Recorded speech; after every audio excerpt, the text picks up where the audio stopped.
Good day and welcome back. Today I want to talk about food drive, something I heard somebody mentioning once, and it came to training their horse for something in particular. They go, oh, well, it shouldn't be a problem. My horse has got a very high food drive.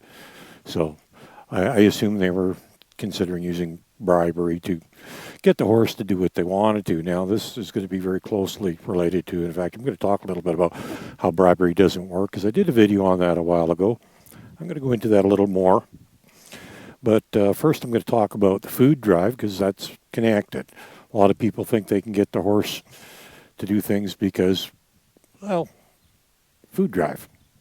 Well, what is food drive? It's actually part of their natural instincts. And, well, you might think your animal has a particularly high food drive, but fact is, they all do.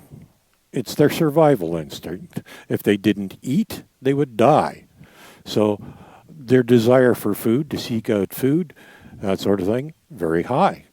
They have a very strong food drive. All animals do. So to say that your particular animal, or horse in this case, has a high food drive, well, I'm sorry, that doesn't really mean much. That also means that you're probably going to be relying on bribery to get your horse to do something.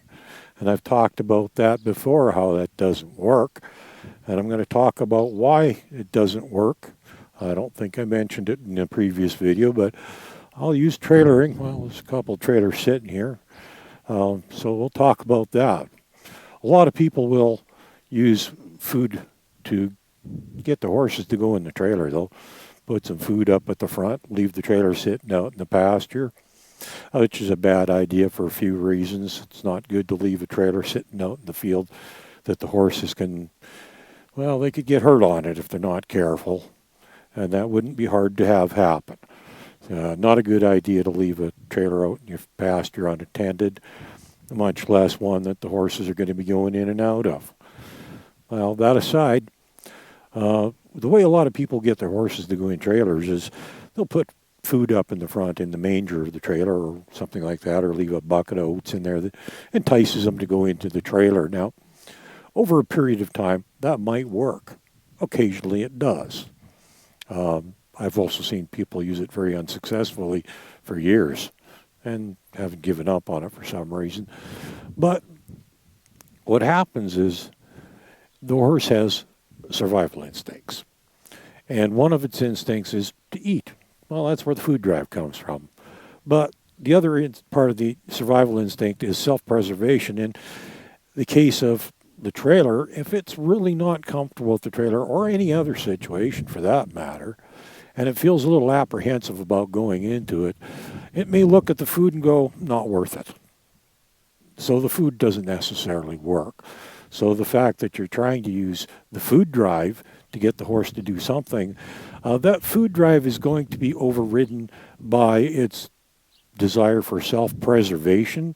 If it's in any situation, I use the trailer as an example, but it could be just about any situation that the horse feels pretty uncomfortable in. You might think it's kind of silly. It's not dangerous, nothing to worry about. The horse doesn't necessarily see it that way, and it may see the situation as something to be a little concerned about.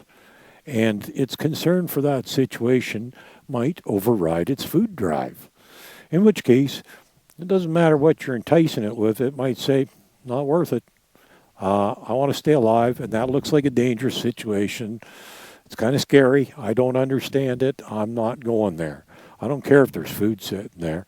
So, food drive, all animals have it, and it's not something you should ever rely on for training your horse. Have a good day.